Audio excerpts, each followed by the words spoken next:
Ngayon pong araw, ito na po yung magulang experience part 2. Ito na po yung aking announcement. No? Ito na po yung aking announcement. Kakapunta. So, ito po yung channel ko, guys. Papakita ko po sa inyo. Ito po yung channel ko. Nakiyan po natin yung vlog ko, guys. So, guys, kung nag-flare kasi nasira kasi yung TV namin. Uy, 21 views na yung experience ko sa mga pinsan mo. At sa mga sa po experience. Yung 10 tips ba para sa magulang experience part 1. Tignan natin kung ano ang ilang views na ba yun.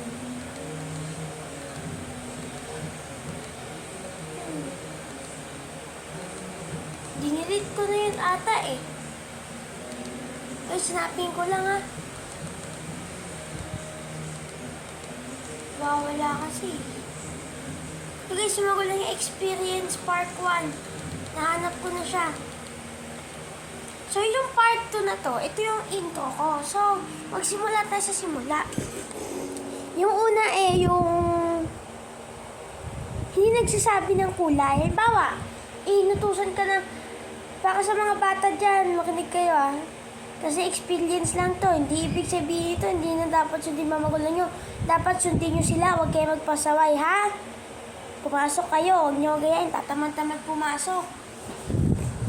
Yung una, hindi nagsasabi ko, halimbawa, inutusan ka ng nanay mo na bumili ng Downy. Pabili nga ng Downy, hindi mo alam yung kulay, kaya bumalik ka. Huli nyo na sinabi yung kulay nung bumili ka na. Minsan, papayag naman natin mga nanay na, sige, yun na lang. Yung pangalawa, yung hindi tumutupad sa pangako, itutuloy ko to. Halimbawa, sinabi ni mama, ay ni papa, magja-Jollibee kami. Guys, bago ko pala ipagpatuloy itong video na to, bukas na yung Jollibee sa Nitang, guys. Nitang Avenue na Baliches. Bukas na yung Jollibee nila, bukas na. Ayan bukas na pala, no? Maganda yun, guys, dito sa Nitang Avenue, sa may tapat ng Mercury. Wag dyan sa taas na Nitang. Tuloy tayo. Ang hindi tutupad sa pangako ngayon, ito pala, halimbawa, magsasayra pizza kami. Kagabi kasi, sabi ni Papa magsasayra pizza daw kami. Hindi naman pala. Ang nangyari, wag na lang daw. Minsan may inis ka, hindi tumutupad sa pangako. Pero, kaya din natin intindihin na, ay, yung magulang ko pala, no? Wala masyado pera. Hayaan mo na nga, sunod na lang. Dapat ganun tayo makaintindi kasi ako, nagtatampo ko sa kanila kasi hindi rin daw ako umintindi. Ang pangatlo, yung arte. Hindi ibig sabihin lahat ng magulang maarte Pero ibang-iba. Kasi sa ugali ko rin minsan maarte si mama na parang ayaw niya. Tatampo sa kanya kasi yung sabi mo na hindi tumutupad sa pangako. Sabi mo magluto siya sa akin ng chicken creamy. Guys, i-search nyo na lang kung yung chicken creamy, kung ano bang luto yun, guys. O kaya, ibahin nyo na lang. O creamy chicken. Basta, search nyo sa Google. Lagay ko sa description yung link, yung mga niluluto ni Mama. Hindi tutupad sa pangako. Si Mama, hindi siya tumutupad sa pangako. Ganun din siya.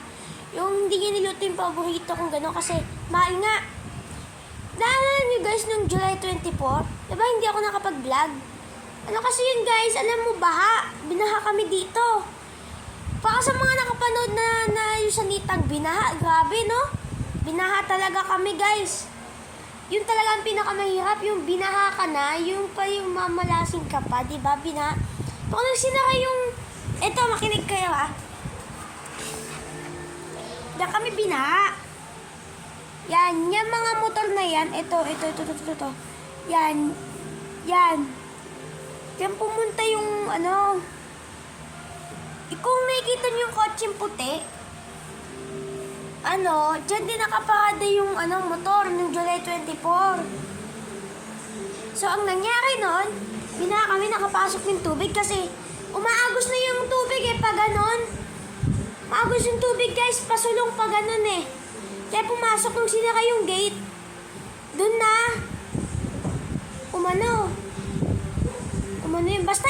itutuloy ko to sa video ko pagkatapos ng part 3 nito. Ang Baha Experience, itutuloy ko ito. Balik tayo. Hindi nga nakapagluto nun si Mama dahil bagyo. Nagbibiruan pa si Papa na nalunod daw yung manok. So guys, ito pa experience ko sa mga magulang ko, guys. Minsan, naglalayas ka. Iniisip mo, pero experience ko talaga. Kung meron kayo masaya experience sa mga magulang nyo, i-comment nyo. So meron akong nakainis, nakakalungkot na experience. Basta meron akong masayang experience talaga. So, itutuloy natin ng video na ito. Ang walang experience at ang experience ko sa mga pamilya ko pagkatapos ng part 3 nito. Kaya hanggang dito na lang ulit. Like, comment, and subscribe.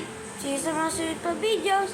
Bye! Salamat sa pagsuporta. Subscribe ha! Subscribe! Bye-bye!